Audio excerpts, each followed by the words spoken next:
Hello दोस्तों, नमस्कार। आशा करते हैं आप लोग बहुत अच्छे होंगे। आप लोग को सक्षम मैथ्स क्लासेस में एक बार फिर से स्वागत है। चलिए आज हम लोग देखते हैं यूनिवर्सल सेट क्या है। तो आज हम लोग देखते हैं सबसे पहले यूनिवर्सल सेट क्या है।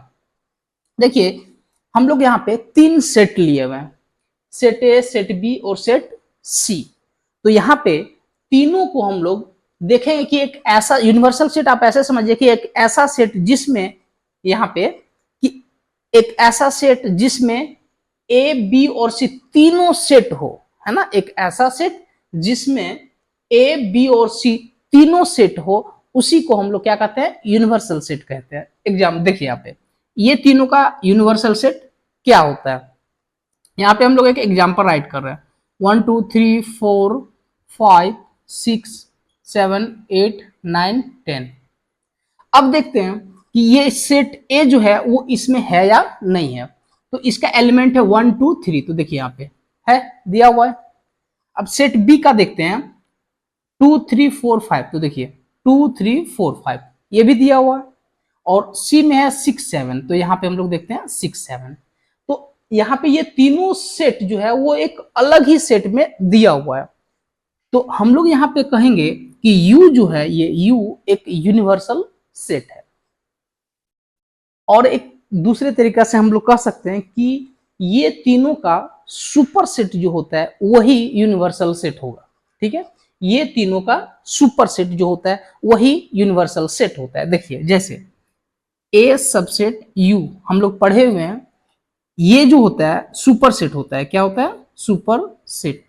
और ये क्या होता है इसके बारे में आप बताइएगा, हम बताए हुए हैं। ठीक है, ऐसे ही हम लोग कह सकते हैं बी सबसेट यू और एक ठो है सी सबसेट यू।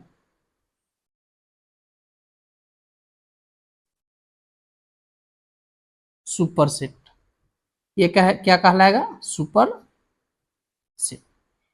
ये सुपर सेट तीनों के लिए है। तो ओवरऑल हम लोग कह सकते हैं कि ए बी सी तीनों के लिए जो है वो सुपर सेट क्या है? यू है ना।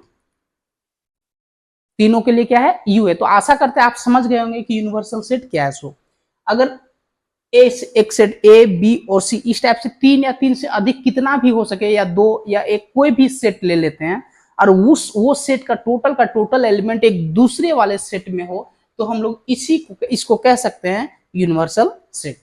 यहाँ पे देखिए A subset U, B subset U, C subset U, means तीनों जो सेट है ए बी सी, उसका टोटल एलिमेंट एक सेट यू में है ना। जहां पे हम लोग यू को कहेंगे सुपर सेट और बी ए और सी को कहेंगे प्रॉपर सबसेट कहेंगे। ठीक है, ध्यान रखिएगा, इसको क्या कहते हैं? प्रॉपर सबसेट, है ना, प्रॉपर सबसेट। यहाँ पे ये जो यूनिवर्सल सेट है ये सभी का ए बी सी सबसेट कहलाएगा, है ना। ये जो यूनिवर्सल सेट है इसका A B C proper subset कहलाएगा। तो चलिए हम लोग इस चीज को देख लिए। एक और हम लोग इसका एग्जाम्पल को देखते हैं।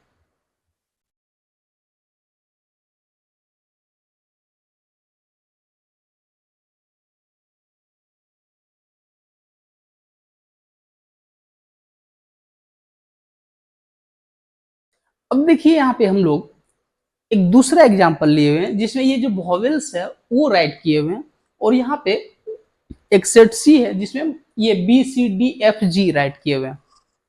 तो अगर कहीं इसका यूनिवर्सल सेट हम लोग को फाइंड करना पड़े तो देखिए यूनिवर्सल सेट क्या का हो जाएगा। So A B C D E F G I O U, इसका ये क्या हो जाएगा? Universal set.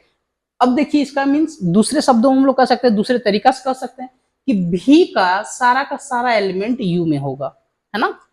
A E I O you, A E I O you, और सी का सारा का सारा एलिमेंट यू में भी होगा। B C D F G, B C D F G, ये वाला। तो यूनिवर्सल सेट आशा करते हैं आप समझ गए होंगे। अब इसके बाद हम लोग पावर सेट को देखते हैं। पावर सेट, पावर सेट, है ना। पावर सेट क्या होता है? तो आप इसको सिंपली कह सकते हैं कि पावर सेट जो होता है वो सबसेटों का सेट होता है। पावर सेट क्या होता है? सबसेटों का सेट, है ना।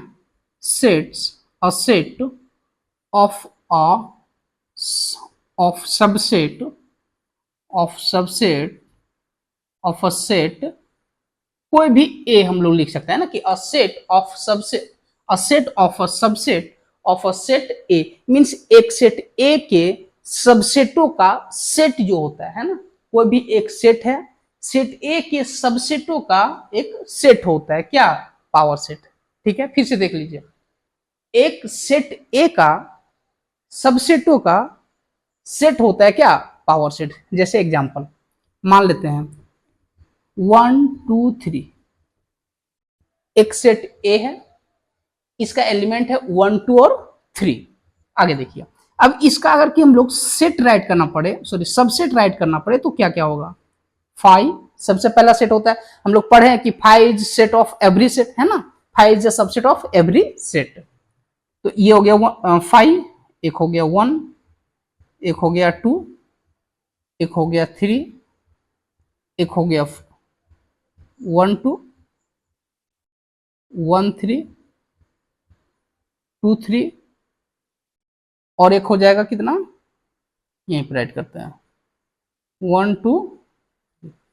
हम लोग पढ़े हैं कि every set is a subset of itself, तो यहाँ पे क्या हो जाएगा 1 2 और 3, है ना। 1 2 3 4 5 6 7 8। हाँ, तो अब देखिए हमने जो बताया है कि एक सेट ए के सबसेटों का सेट जो होता है वो पावर सेट होता है। ठीक है, तो यहाँ पे देखिए ये एक सेट है, तो इसका सबसेट ये सारा है, तो ये सारा का एक सेट, ये सब का एक सेट, वो क्या कहलाएगा? पावर सेट ऑफ सेट ए। तो देखिए इसको डिनोट करते हैं पी ए से, या पी बी, या P C, means P for power हो जाता है ना, तो power set of set A, है ना। तो आप समझ गए होंगे ये क्या होता है, पावर सेट क्या होता है कि a set of a subset of a set A, means set ए के सबसेटों का सेट जो होता है वो पावर सेट होता है। ये एक सेट है, इसका एलिमेंट है 1 2 3, इसका सारा का सारा सबसेट राइट किए। अब जब ये सबसेट जो राइट किया तो उसका जो सेट हो गया, सबसेटों का जो सेट हो गया, उसी को हम लोग पावर सेट कहते हैं। अब देखिए एक तो दूसरा तरीका, अब हम लोग को पता करना पड़े कि अगर कहीं कोई एक सेट है, अगर कहीं कोई एक सेट है तो उसका 3 एलिमेंट है, अगर उसमें 3 एलिमेंट है तो उसमें सबसेटों की संख्या, है ना, अगर कोई भी एलिमेंट में कोई भी सेट में अगर 3 एलिमेंट है तो उससे बने हुए सबसेटों की संख्या कितनी होगी उसको पता करने का एक फॉर्मूला होता है। देखिए यहाँ पे if n A means number of element in set A, इसको कैसे रीड करेंगे? Number of element in set A equal to अगर 3 है ना, तो नंबर ऑफ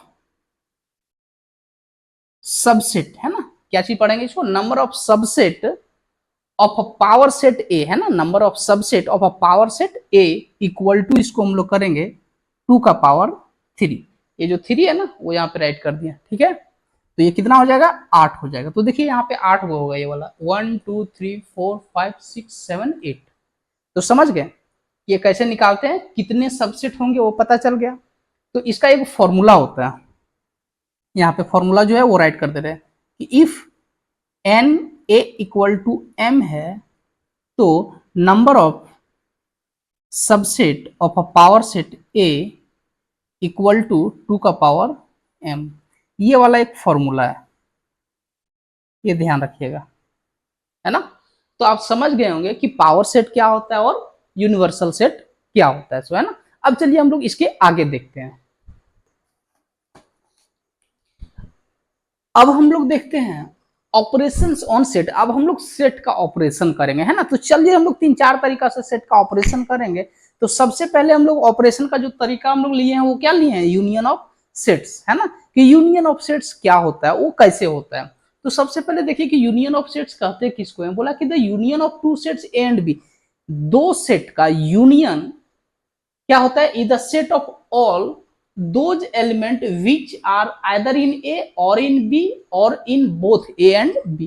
बोला कि दो सेट का यूनियन हम लोग कहेंगे कि जब वो सभी एलिमेंट है ना, वो सभी एलिमेंट या तो ए में रहे या तो फिर बी में रहे या तो फिर दोनों में रहे, है ना, तभी हम लोग कहेंगे क्या चीज, यूनियन ऑफ सेट्स। जैसे एग्जांपल हम लोग लेते हैं, सबसे पहले हम लोग ये एग्जांपल देखते हैं, फिर हम लोग इसको देखेंगे। ए इक्वल टू बोला है ए ई आई ओ यू और बी इक्वल टू बोला हुआ है ए आई यू एक्स वाई जेड। बोला है ए यूनियन बी फाइंड करना है। तो ए यूनियन बी देखिए कैसे हम लोग फाइंड करते हैं। देखिए हम लोग यहाँ पे राइट करेंगे ए यूनियन बी। अब जैसा यहाँ पे लिखा हुआ है कि क्या ए यूनियन बी वही होगा जो या तो फिर ए में रहे या तो फिर बी में रहे या दोनों में रहे। तो देखिए यहाँ पे ए है, यहाँ पे भी ए है, तो यहाँ पे ए हो जाएगा, दोनों में है कोई दिक्कत नहीं है ना। ई है यहाँ पे, वहां पे नहीं है, तो हम लोग यहाँ पे ई राइट करेंगे। आई है तो हम लोग एक बार आई राइट करेंगे। फिर यहाँ पे ओ है, यहाँ पे ओ नहीं है तो यहाँ पे ओ लिखेंगे। फिर यहाँ पे यू है, यहाँ पे भी यू है, तो ये यू राइट किए। अब देखिए ये तो सारा यहाँ पे राइट कर दिए, लेकिन इसमें जो है तीन यहाँ पे राइट किए हैं, बाकी ये तीन बच गया हुआ है, तो ये तीन को भी हम लोग को राइट करना पड़ेगा, है ना। तभी हम लोग अकॉर्डिंग टू देयर डेफिनेशन हम लोग कह सकते हैं ना, क्या बोला है यहाँ पे डेफिनेशन में कि दो सेट का यूनियन हम लोग तभी कहेंगे जब उसका सभी एलिमेंट या तो फिर ए में रहे या तो फिर बी में रहे या फिर दोनों में रहे। तो देखिए ये वाला ए में है, नहीं दोनों में है ना। ई जो है वो दोनों, ई एक में है, आई दोनों में है, ओ एक में है, यू दोनों में है, एक्स इसी में है, वाई भी इसी में है और जेड भी इसी में है। तो ये हम लोग का आंसर हो गया। आशा करते हैं आप ये चीज को समझ गए होंगे, है ना। अब देखिए हम लोग ये सेकंड वाला क्वेश्चन को देखते हैं। यहाँ पे देखिए क्या दिया है, सेट ए इक्वल टू दिया हुआ है x such that x is a prime number less than 10। X जो है वो एक प्राइम नंबर है और लेस देन 10 है। तो हम लोग जानते हैं 10 से छोटा जो लेस प्राइम नंबर होता है वो क्या क्या होता है, 2 3 5 7, यही होता है ना। अब यहाँ पे देखिए सेकंड वाला, x such that x belongs to natural number, x is a factor of 12, है ना। तो फैक्टर ऑफ 12 क्या क्या होता है ये हम लोग जानते हैं, 1 2 3 4 6 और 12, ये क्या हो गया, इसका फैक्टर हो गया। तो अब बोला है ए यूनियन बी फाइंड करने के लिए, तो ए यूनियन बी क्या हो जाएगा, जो या तो ए में रहे या तो बी में रहे या तो फिर दोनों में रहे, वही एलिमेंट यहाँ पे होगा। तो देखिए सबसे यहाँ पे पहले हम लोग 1 को लिख देते हैं, क्योंकि 1 सबसे छोटा है ना, अरेंज करके लिख रहे हैं, बाकी ऐसा कुछ बात नहीं है, आप पहले कोई भी नंबर को राइट कर सकते हैं। फिर देखिए यहाँ पे 2 है दोनों में कॉमन, तो 2 राइट कर रहे हैं। 3 है यहाँ पे दोनों में, तो 3 राइट कर रहे हैं। 4 अकेले है यहाँ पे, इसमें नहीं है, तो यहाँ पे राइट करेंगे हम लोग। 5 यहाँ पे है, 6 यहाँ पे है, 7 है यहाँ पे और फिर 12 है यहाँ पे। तो देखिए ए यूनियन बी हम लोग का ये हो गया है ना। तो आप इसको एक बार पूरा ध्यान से देखिए, आपको कहीं समस्या नहीं होगा, है ना। अगर कि आपको एक बार समस्या होता है तो फिर दूसरा बार देखिए। और क्या कि इस टाइप्स के क्वेश्चंस जितने भी सारे हम टॉपिक पढ़ा रहे हैं उसका ज्यादा हम क्वेश्चंस नहीं बता रहे हैं, क्वेश्चंस का वीडियो अलग से हम लोग बनाएंगे, है ना। अभी पहले हम लोग कॉन्सेप्ट को क्लियर कर लेते हैं, उसके बाद में हम लोग फिर क्या देखेंगे, क्वेश्चंस को देखेंगे। बहुत सारा क्वेश्चंस को देखना है। और बीपीएससी टीआरई 4 का जो तैयारी करते हैं वो अपना तैयारी में लगे रहिए, क्योंकि वैकेंसी कभी भी आ सकती है। और ऐसे भी अनुमान लगाया जा रहा है कि आपका ये इलेक्शन के बाद हो सकता है, या पहले भी हो सकता है या बाद भी हो सकता है, लेकिन उससे पहले एस्टेट जरूर होगा। टीआरई 4 के एग्जाम से पहले एस्टेट जरूर होगा, तो ये सब एस्टेट में भी आता है, तो आप एस्टेट के लिए भी इसको पढ़ाई कर सकते हैं, ठीक है। चलिए हम लोग इसके आगे हम लोग देखते हैं क्या दिया हुआ है। इसका ये जो यूनियन ऑफ सेट्स हम लोग देखें, इसका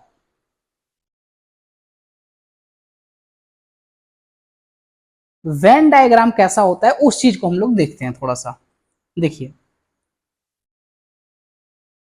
ये मान लेते हैं यूनिवर्सल सेट है, ये जो बड़ा वाला रेक्टेंगल है ये यूनिवर्सल सेट है। अब ये वाला ए है, सेट ए है, और ये जो है सेट बी है ना। तो ए यूनियन बी हम लोग किसको कहेंगे वो चीज को देखिए। हमने आपको डेफिनेशन में बताया है, यहाँ पे दिया हुआ है कि वो या तो ए में होना चाहिए, तो ये ए जो है वो इतना दूर सा रख सा रहा है ना, ये सब है, तो वो ए में होना चाहिए, या तो फिर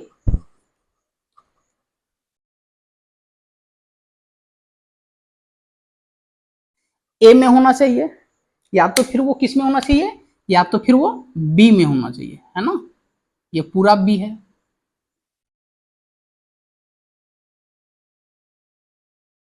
ये पूरा बी है, या तो फिर दोनों में। तो जो दोनों वाला पार्ट है वो ये वाला पार्ट है, देखिए ध्यान से, ये जो पार्ट है ना वो ए और बी दोनों का पार्ट है ना। तो या तो ए में होना चाहिए, या तो बी में होना चाहिए, या तो फिर दोनों में होना चाहिए। तो इसी को हम लोग क्या कहते हैं, ए यूनियन बी। ठीक है, अब हम लोग इसका कुछ प्रॉपर्टीज को देखते हैं कि इसका ये जो यूनियन ऑफ सेट्स पे बेस्ड जो प्रॉपर्टीज है उस चीज को हम लोग देखते हैं। इसका प्रॉपर्टीज यहाँ पे सबसे पहला प्रॉपर्टीज क्या है, यहाँ पे राइट किए हैं some property of the operation of union. तो सबसे पहला प्रॉपर्टी जो है वो है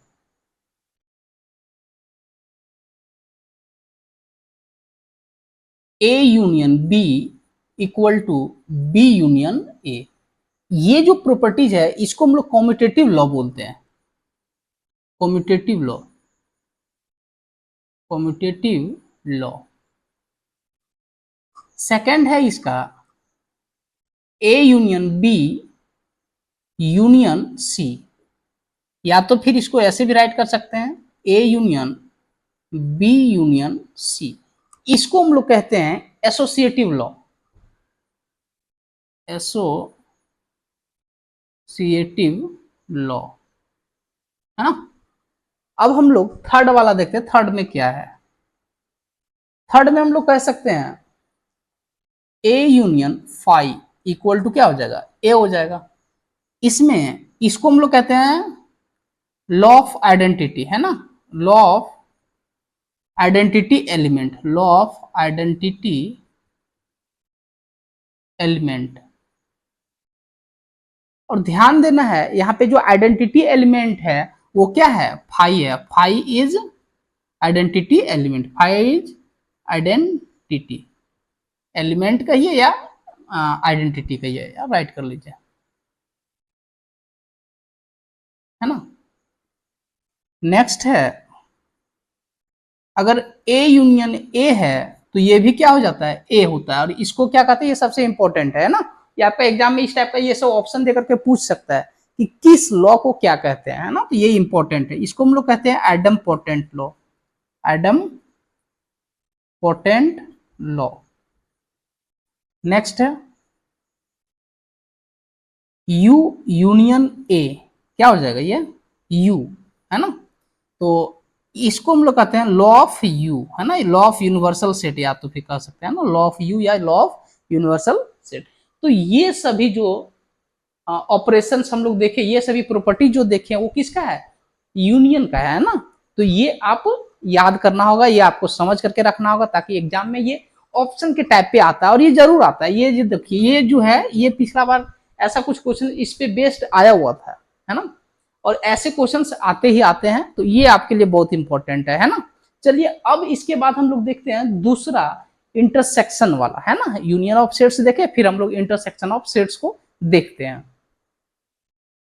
ऑपरेशंस ऑफ सेट्स में हम लोग पहला देखे थे यूनियन ऑफ सेट्स, दूसरा देख रहे हैं इंटरसेक्शन ऑफ सेट्स क्या होता है। The intersection of two sets A and B, है ना, दो सेट ए और बी का इंटरसेक्शन क्या होता है, is the set of all element which are common to both A and B. बोला है कि सेट ए और सेट बी दोनों में जो कॉमन हो उसी को हम लोग क्या कहते हैं, इंटरसेक्शन ऑफ द सेट्स कहते हैं, है ना। सेट ए का कुछ एलिमेंट और सेट बी का कुछ एलिमेंट, अब दोनों में जो कॉमन हो उसी को हम लोग क्या कहते हैं, इंटरसेक्शन ऑफ द सेट्स कहते हैं।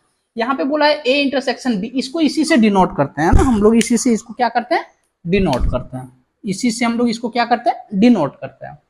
A intersection B, x such that x belongs to A and, ध्यान रखिएगा यहाँ पे, है ना, उसमें हम लोग और लिखे थे, है ना, यहाँ पे एंड लिखे हुए, यूनियन में और लिखे थे और इंटरसेक्शन में एंड, कि अगर कि कोई एक एलिमेंट है तो वो अगर सेट ए में बिलोंग्स कर रहा है तो एकदम नेसेसरी एंड सफिशिएंट कंडीशन है कि वो बी में भी ये एग्जिस्ट करे, है ना।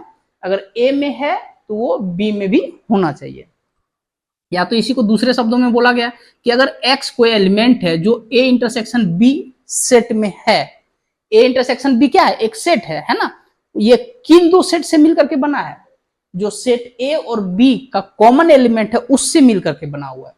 तो यहाँ पे देखिए a इंटरसेक्शन b में अगर कोई एक एलिमेंट x है तो वो एलिमेंट x में भी होगा, सॉरी वो एलिमेंट a में भी होगा और वही एलिमेंट x b में भी होगा, है ना, इसका ये मीनिंग है। अब देखिए दो क्वेश्चन यहाँ पे राइट किए ना, दो क्वेश्चन राइट किए हुए, दोनों क्वेश्चन क्या बताता है। सबसे पहले a इक्वल टू ये 13579 दिया हुआ है, b इक्वल टू 23571 और 13 दिया हुआ है, तो बोला है फाइंड a इंटरसेक्शन b।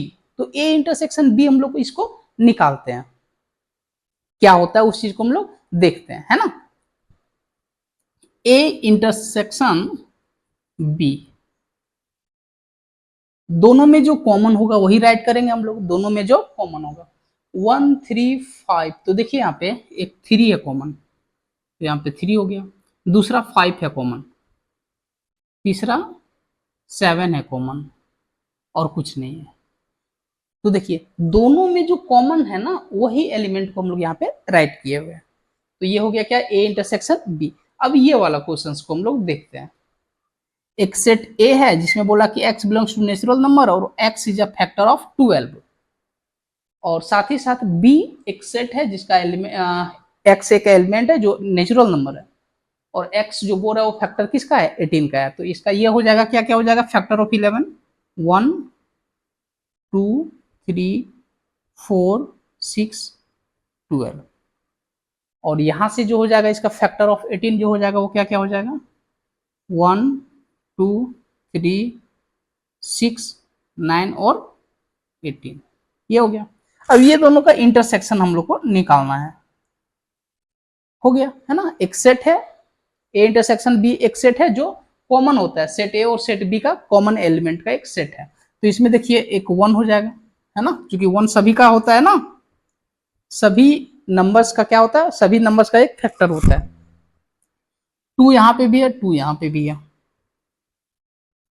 3 यहाँ पे भी है, 3 यहाँ पे भी है, 6 यहाँ पे है, देखिए है ना, तो 6 हो गया, और फिर 12 नहीं है, तो ये इतना ही हो जाएगा। तो आप समझ गए a इंटरसेक्शन b क्या होता है, ये कॉमन जो दोनों सेट में जो कॉमन एलिमेंट है वही हो गया। तो यहाँ पे हो गया 1 2 3 और 6, कुछ छूटा तो नहीं है, 1 2 3 6 1 2 3 6, हाँ है ना, यही आंसर हो जाएगा। अब इसका वेन डायग्राम हम लोग देखते हैं, इंटरसेक्शन ऑफ सेट्स का जो है हम लोग वेन डायग्राम इसी में हम लोग देखते हैं कैसे होता है। मान लेते हैं एक सेट है, ये कौन सा सेट है, यूनिवर्सल सेट है, ठीक है। इसमें कोई एक सेट है a, एक सेट है a और एक सेट है b। तो इसमें आपको पता होगा कि दोनों सेट का जो कॉमन पार्ट है, दोनों सेट का जो कॉमन पार्ट है वो कौन सा पार्ट है, वो देखिए ये वाला है, ये वाला है ना, दोनों सेट का जो कॉमन पार्ट है वो यही वाला है। तो इस वाले सेट में जो जो लाइज करेगा, इस वाले कॉमन पार्ट में जो जो नंबर लाइज करेगा वही क्या हो जाएगा, a इंटरसेक्शन b। तो यहाँ पर राइट करेंगे हम लोग a इंटरसेक्शन b, है ना। इसी वाले पार्ट में जो जो एलिमेंट लाइज करेगा उसी को हम लोग कहेंगे क्या, a इंटरसेक्शन b। अगर देखा जाए यहाँ पे ये सेट a का सारा एलिमेंट है, तो यहाँ पे हम लोग लिख देते हैं, ये आप राइट कर लीजिएगा, अलग से हम यहाँ पे बना दे रहे हैं, ये वाला क्वेश्चंस के लिए हम यहाँ पे बना रहे हैं। एक ये यूनिवर्सल सेट है, एक सेट ए है, एक सेट बी है ना। तो इसमें देखिए 1 2 3 4 6 है ना, यहाँ पे सारा सारा चलेगा 1 2 3 6, ये जो कॉमन है वो यहाँ राइट कर दिए, और बाकी सब यहाँ पे राइट करेंगे 1 2 3, ये हो जाएगा 4 और 12, इधर हो गया। उधर के लिए देखिए सेट बी के लिए क्या हो जाएगा, 1 2 3 6 हट जाएगा तो 9 और 18। तो ये देखिए कॉमन में ये आ गया ना, तो इसी को हम लोग बोल देंगे a इंटरसेक्शन b, है ना। तो आप समझ गए होंगे, ये फिगर से भी समझ गए होंगे कि कॉमन पार्ट क्या होता है। सो ठीक है, तो आशा करते हैं आप ये समझ गए होंगे। अब इसके आगे हम लोग इसका प्रॉपर्टीज को राइट करेंगे, है ना। इंटरसेक्शन ऑफ सेट्स का जो प्रॉपर्टीज होता है उस चीज को हम लोग देखते हैं। ठीक है, अब हम लोग इसका प्रॉपर्टीज में फर्स्ट प्रॉपर्टीज देखते हैं क्या दिया हुआ है। फर्स्ट है A intersection B equal to B intersection A. इसको बोलते हैं हम लोग commutative law, commutative law. Second है A intersection B intersection C equal to A intersection B intersection C. इसको हम लोग कहेंगे एसोसिएटिव लॉ, इसको कहेंगे हम लोग एसोसिएटिव लॉ। ये हो गया, है ना। थर्ड में जो है, थर्ड में हम लोग राइट करते हैं phi intersection A equal to क्या हो जाएगा, फाई हो जाएगा। और साथ ही साथ यू इंटरसेक्शन ए ये हो जाएगा ए। ये दोनों को हम लोग कहेंगे, इसको हम लोग ऐसे बोले थे लॉ ऑफ आइडेंटिटी एलिमेंट, तो वो हम लोग कह सकते हैं, लेकिन और भी इसके अलावा भी हम लोग नाम सिंपल दे सकते हैं, law of U, law of phi and U, कि ये फाई के लिए है लॉ और ये यू के लिए लॉ है ना। फोर्थ हम लोग देखेंगे A intersection A equal to क्या हो जाएगा, कॉमन तो वही रहेगा, ए ही रहेगा, तो ये हो जाएगा इसको हम लोग कहते हैं एडम पोटेंट लॉ, है ना। इसको कहते हैं एडम पोटेंट लॉ, है ना। अब हम लोग देखते हैं एक लास्ट बचा हुआ है डिस्ट्रीब्यूटिव लॉ, जिसको कहते हैं A intersection B union C equal to, इसको हम लोग कहेंगे A intersection B union A intersection C, है ना। इसको हम लोग कहते हैं डिस्ट्रीब्यूटिव लॉ, डिस्ट्रीब्यूटिव लॉ, है ना। तो ये लॉ जो है बहुत इंपॉर्टेंट है ना। तो आशा करते हैं आप ये वीडियो समझ गए होंगे। अगर कहीं पे भी समस्या हो तो आप इसको फिर से देखिए, दोबारा देखिए, 3 बार देखिए, है ना, कम से कम 2-3 बार देखिए अगर नहीं समझ में आता है तो। और क्वेश्चंस जो है हम आने वाले दिनों में जब ये चैप्टर खत्म करेंगे तो हम लोग बहुत सारा क्वेश्चंस बनाएंगे जो कि अच्छे अच्छे बुक से रहेंगे, और वो कॉम्पिटिटिव टाइप क्वेश्चंस ही रहेंगे, है ना। ये लॉ पहले हम लोग जितना भी सारा हम लोग का कॉन्सेप्ट है वो पहले क्लियर कर लेते हैं, फिर उसके बाद हम लोग आगे देखते हैं। तब तक के लिए धन्यवाद, हम लोग मिलते हैं फिर से नए वीडियो में।